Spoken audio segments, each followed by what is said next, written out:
तुमचं आमचं हक्काचं न्यूज चॅनल म्हणजेच विश्व विशाल न्यूज चॅनल। आजच चॅनलला लाईक करा, शेअर करा आणि सबस्क्राईब करा। सगळ्यात महत्वाचा मी एक विषय त्या ठिकाणी मांडला की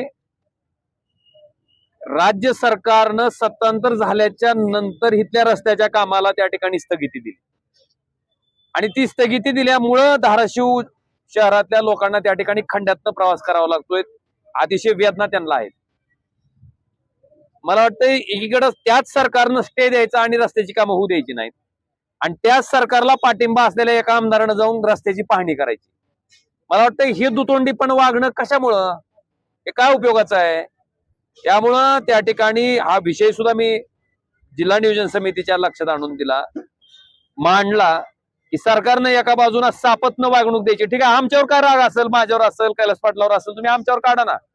शहरानं काय तुमचं वाटोळं केलंय? मला वाटतंय आताच्या झालेल्या लोकसभेच्या निवडणुकीच्या मतदानात सुद्धा सरकारनं त्या ठिकाणी शहाणं होणं गरजेचं आहे की झारीतला शुक्राचार्य कोण आहे, कोणी नेमकं रस्त्याची कामं स्थगित केलेत। माननीय उच्च न्यायालयानं आदेश दिल्याच्या नंतर सुद्धा त्या कामाला त्या ठिकाणी परवानगी दिली जात नाही। ह्याच्यापेक्षा काय दुर्दैवाची गोष्ट असू शकते? त्याचबरोबर जी कामं रस्त्याची त्या ठिकाणी टेंडर फ्लॅश झाले होते, मिळणार होतं, केवळ आपल्या मर्जीतल्या कंत्राटदाराला मिळत नाही हे लक्षात आल्याच्या नंतर ती कामं रद्द करून त्या ठिकाणी BNC कडे हस्तांतरित केली गेली। 10-10 लाख रुपयाचे तुकडे केले गेले आणि 10-10 लाख रुपयाच्या तुकड्याच्या कामाची अवस्था आपण बघताय। मला वाटतं काही आपल्या वृत्तपत्रानं त्याचबरोबर इलेक्ट्रॉनिक मीडियानं सुद्धा इथं दाखवलं की रस्त्याच्या मध्ये झाड उगवून आलंय। मला वाटतं त्याचा दर्जा राखला जात नाही। तो विषय सुद्धा मी आज जिल्हा नियोजन समितीच्या त्या ठिकाणी लक्षात आणून दिला।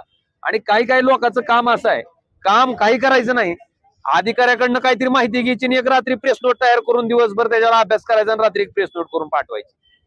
मला वाटतं अशा पद्धतीचं काम करण्यापेक्षा लोकांनी लोकमतातनं तुमच्या कामाला किंवा तुमच्या ह्या पद्धतीला नाकारलंय, आता तरी कुठेतरी माणसाने शहाणं व्हावं। ठीक आहे, तुम्ही स्वतः त्या ठिकाणी ग्राउंडवर उतरा, काम करा आणि त्याचं श्रेय घ्या, पण काहीच काम करायचं नाही, मात्र श्रेयाला पुढे जायचं। मला वाटतं हे वागणं योग्य नाही, याच्यात सुधारणा व्हावी।